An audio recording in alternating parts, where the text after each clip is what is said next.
Bienvenidos a un nuevo video de DMSC. Como bien ustedes saben, es muy importante platicar de cómo ustedes pueden realizar sus procedimientos migratorios. Existen dos grandes opciones desde que nosotros llegamos aquí a esta bella plataforma y con la que compartimos a través de todos nuestros seguidores. Ya superamos el 1,000,000 de vistas, así que somos muy felices. Esperemos que pronto lleguemos ya a los 2,000,000 y que vaya, siga habiendo mucho cariño por parte de toda esta comunidad interesada por los procedimientos migratorios, porque no solo son extranjeros, son personas mexicanas que quieren ayudar a algo muy importante de lo que vamos a hablar el día de hoy.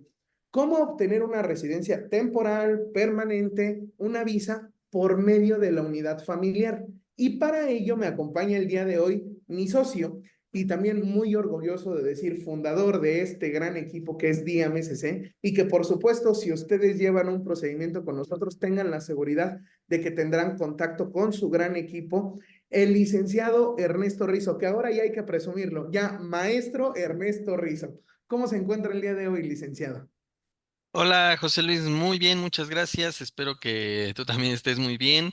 Y sí, en efecto, que si ustedes están interesados en que DIAM SC les apoye en un proceso migratorio para México, contamos con un equipo de excelentes abogadas y abogados, gestores que llevan a cabo sus labores pues con el 100% de compromiso en ti, en tu seguridad, en tu tranquilidad. Puede sonar un poquito a cliché, pero esta materia se presta a veces a mucha estafa, a mucho fraude, a muchas desilusiones por parte de los extranjeros, a que inviertan su dinero y lo pierdan pues en confiar en personas que probablemente no son muy confiables. A la fecha nos siguen llegando casos de este tipo y por lo menos, no por lo menos, digo, con toda seguridad pueden saber que DMSC mantiene y realiza las labores con los principios que siempre nos han destacado, ¿no? La honestidad, la transparencia, el proporcionarle seguridad a los extranjeros, etcétera, ¿no? Por ello, pues contamos con un gran equipo que todo el tiempo está en comunicación con nuestros clientes al respecto de sus trámites. Y hoy justamente vamos a hablar de uno de los trámites que más pues preocupaciones o dolores de cabeza puede dar a una persona extranjera que no conoce los procesos, ¿no?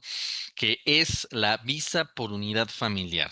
Sobre todo, y vamos a decirlo así, recalcando, tal vez de nacionalidades que, a ver, yo no hago la distinción, esta es una distinción dada por los factores reales, jurídicos, políticos y sociales del país. Hay ciertas nacionalidades que probablemente perdón, van a tener mayores dificultades en un proceso de visa por unidad familiar. Hablamos, por ejemplo, de Cuba, hablamos de países de Medio Oriente, hablamos de países como China, hablamos de países que tengan un conflicto social, que estén en guerra, que no tengan relaciones diplomáticas con México, etcétera, etcétera, etcétera. La visa por unidad familiar, entonces, es un proceso que tiene que ver con las embajadas mexicanas en el extranjero. Pero hay una distinción clave, ¿no? A veces estos trámites los hacemos en el instituto, a veces vamos directo a la embajada, a veces esto se presta a confusiones, entonces podríamos ir aclarando eso, ¿no, José Luis? ¿Por qué empiezo el trámite en una embajada? ¿Por qué no en México? ¿O de qué depende? Y también, pues, ¿qué tan conveniente es este tema de acudir a una entrevista consular? Eh, si se tienen o no los elementos, etcétera. Yo creo que podríamos comenzar explicando esta distinción, ¿no?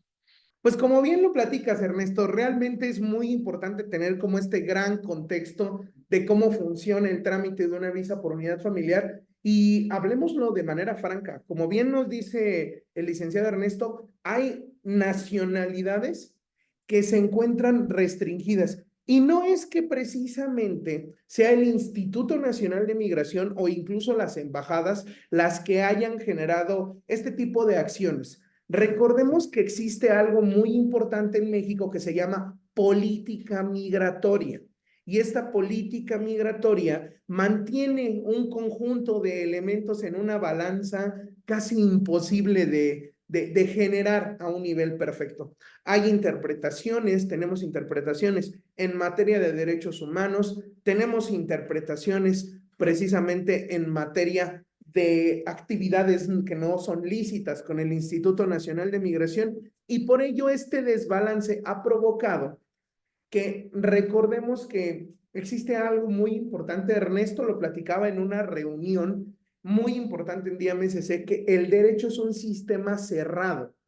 Y este sistema cerrado se trata de cumplir requerimientos. Y estos requerimientos, en uno de ellos hay una información que es letal para muchos casos y muy viable para otros. ¿Cuál es? La facultad que tiene el personal consular, el personal de la embajada, el personal diplomático para dudar de la autenticidad de la información que nosotros estamos aportando. No es que el consulado se quiera poner a dudar, no es que el consulado quiera hacer demasiadas preguntas, es que la realidad de 9 de cada 10 casos pues reciben muchas mentiras. ¿Y esto a qué ha llevado? A que las solicitudes sean revisadas con mayor minuciosidad. Yo como les digo a todos, si llega alguien y te dice, yo soy una persona buena porque tomo Boeing de manzana, y tú dices, ok, suena muy bien, la persona toma Boeing de manzana, invariablemente es una gran persona. Pero si después de ese día, porque le autorizaste al chico del Boeing de manzana una visa, y llegan al otro día 25 personas con el mismo Boeing de manzana, invariablemente hay algo muy raro. Entonces, es precisamente toda esta explicación de unos minutitos para entender dónde está el punto donde nosotros tenemos que analizar bien un caso y por qué el abogado migratorio tiene que hacer un trabajo de análisis a profundidad y personalización. El trabajo migratorio no es de machote, el trabajo migratorio es de análisis y persecución de requisitos en este gran sistema cerrado. ¿Por qué? Porque uno, ¿por qué tenemos que ir a la embajada a poder verificar la información? Por ello, porque derivado del análisis de la ley, le pone la opción a una embajada de revisar, a ver, vamos a verificar si a esta persona le podemos dar el permiso de que ingrese al país. Un papel podría vincular jurídicamente a dos personas, pero el motivo de viaje, que es este, aquí es donde viene esa palabra que durante tantos años seguramente no van a ver a Ernesto reírse al momento de decir eso, pero ese sí es el fundamento teleológico de la norma al momento de ser creada. No es que estés casado, es la razón última, el motivo por el cual te casas. Entonces, si el motivo por el cual yo me casé es viajar a México para irme a Estados Unidos, y digámoslo claramente, pues eso es lo que va a estar vigilando la embajada. Ver que yo no esté haciendo esto. Entonces, yo siempre lo pongo de una manera muy clara. Al ser un sistema cerrado, es un sistema que juzga. Y esa es la labor del derecho y esa es la labor de la gente de migración en la embajada o perdón, el agente consular en la embajada. Él tiene que juzgar si le estás aportando los elementos de prueba. Y yo, como siempre lo he dicho, si yo llego con mi NUT, mi acta de matrimonio, y a decir, quiero viajar a México para conocer a mi esposa, invariablemente hay algo mal. Oye, pero estoy cumpliendo con todos los requisitos que dice la ley. Ahí es donde está el problema. Estás cumpliendo con los requisitos que dice la ley y traes todo, que es una frase muy recurrente cuando nosotros damos una asesoría. Traes todos los documentos que dice la ley, pero recuerda que siempre va a haber esta valoración. Y es precisamente lo que nos comentaba el licenciado Ernesto. ¿Por qué iniciar en una embajada? La respuesta correcta sería, lo dice la ley. Tranquilamente lo que quieren es validar. Pero ahí es donde está el agujerito cuando quieren analizar un procedimiento de unidad familiar. Valorar si la persona cumple con la condición última para poder llegar al país y poder obtener esta visa porque realmente quiere tener un vínculo familiar. Y desde luego que es importante, ¿no? En ese mismo sentido, que si yo ya me voy a presentar a una embajada, ya sea por matrimonio, pues acompañado de mi pareja, ¿no? Si es para mis hijos, pues acompañado de mis hijos. Si es para mis padres, acompañados de mis padres. En todos los casos se va presentar una entrevista consular. Entonces, la información que nosotros estamos proporcionando, si el trámite se empezó en el instituto y o luego o lo empezamos en la embajada o luego fuimos a la embajada documentalmente, pues tiene que obviamente corresponder con la información que nosotros vamos proporcionando. Y hay un objetivo en todo. En la autoridad, el objetivo es asegurarse de que la información proporcionada es veraz. Y el objetivo de un extranjero, pues es obtener su visa. Pero al respecto, pues la entrevista tiene que ser desahogada de la mejor manera. Es importante tener una preparación, que es también de lo que hablas, ¿no, José Luis? Que, a ver, no solo es eh, el hecho de conseguir una cita y presentarnos y llevar todos los documentos. A veces hay información en la que a lo mejor no vamos a tener conocimiento tan solo de cómo responder, qué decir o cómo se va a desahogar esta entrevista. Entonces, es al respecto importante que cuenten con asesoría legal, sobre todo en estas llamadas nacionalidades restringidas, ¿no? Que la restricción pues se debe a muchos factores, incluso históricos, también sociales, que tienen que ver, por ejemplo, con el uso de trámites migratorios para personas que viajan a México con la intención de que sea una plataforma migratoria y puedan irse a Estados Unidos, o peores casos como la trata, etcétera, ¿no? Entonces, la entrevista. Es importante que pongamos énfasis en la entrevista. Dijimos en los requisitos, desde luego. Luego, en la entrevista. En el seguimiento de la obtención de la visa, también hay que poner especial foco en los datos de nuestra visa, el tipo de visa que recibimos y posteriormente, al recibir una visa, pues viene la siguiente fase de un proceso migratorio para México, que es prepararnos para el ingreso al país. Muchas veces, yo diría en la mayoría, si no es que en todas, ocurre una entrevista en una embajada mexicana en el extranjero y cuando yo tengo mi visa, viajo al país. También va a ocurrir una entrevista con agentes de inmigración en los puntos de ingreso a México. Y muchas veces esta entrevista puede ser más complicada que la propia entrevista. Al respecto, ¿qué recomendaciones, José Luis, y qué hacer en caso de que nos digan, ¿sabes qué? Pues sí, el agente migratorio sí traes una visa, pero no te creo nada de lo que me estás diciendo y no te voy a dejar pasar. Mucha gente se pregunta, pero si ya tengo mi visa, me tienen que dejar pasar, ¿no? Y qué bueno que haces esa distinción, Ernesto, porque todo maravillosamente puede sonar muy sencillo, que ese es el problema que tenemos que entender. Yo comulgo esencialmente con el 99% de las cosas que establece el instituto, que es un instituto que genuinamente ayuda, apoya a los extranjeros, les da seguridad jurídica, otorga documentación, que al día de hoy hay que decirlo, trabaja excesivamente rápido, hace los procedimientos de manera veraz, ya no hay muchas preguntas, ya no hay muchas cuestiones, o no sé si en día MSC nos haya estado yendo muy bien porque hacemos los trámites correctamente, ya no ha habido visitas de verificación como en algunos puntos históricos donde a lo mejor había más preguntas por parte del instituto, pero yo sí quiero ser muy franco al respecto de esto, Ernesto. Lo único que tengo claro por parte del instituto es esta necesidad clara, total, absoluta, formal y permanente de verificar la información que aporta el extranjero.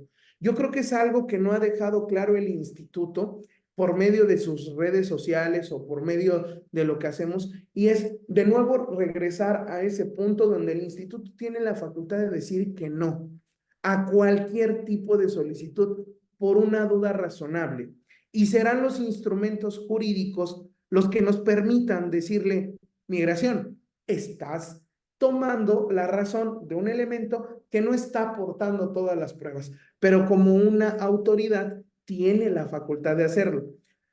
Hay dos métodos en relación a lo que nos dice el licenciado Ernesto. El método número uno es la prevención. Y esta prevención tiene que ver con una preparación exhaustiva de cuándo va a viajar la persona. Lo voy a dejar muy claro. Si yo fuera una persona que de fondo va a viajar, yo haría una pregunta real. Si yo tengo a mi esposa o a mi esposo que viene de un país y no habla mejor, no habla muy bien español, yo creo que sería una muy mala idea dejarlo viajar solo.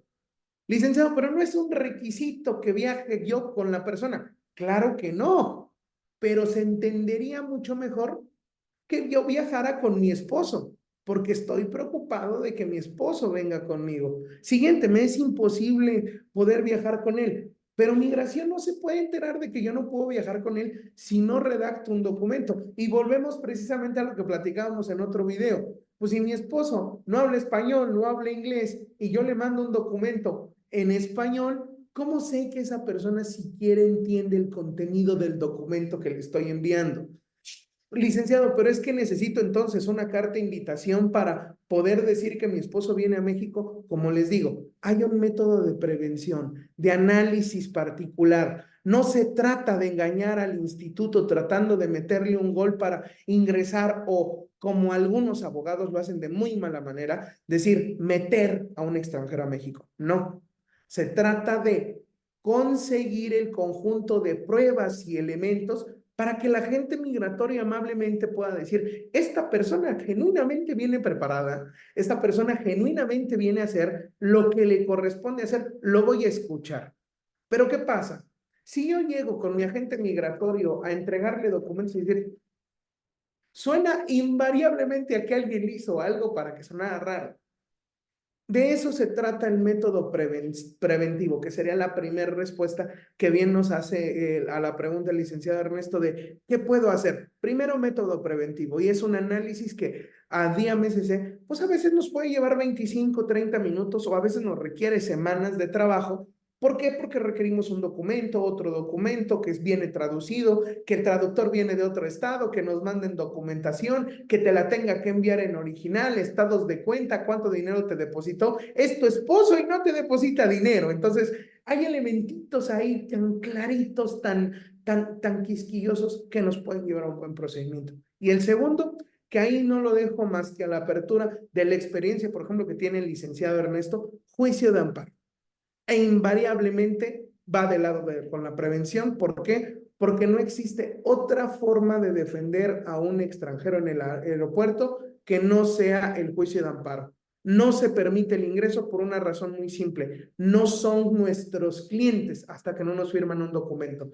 El lugar es un lugar que por ley está restringido al acceso de personas específicas bajo conceptos de la ley. Lo que significa que si te aparece el abogado, no te preocupes, yo tengo un contacto para pasar al aeropuerto, vamos directo a una estafa.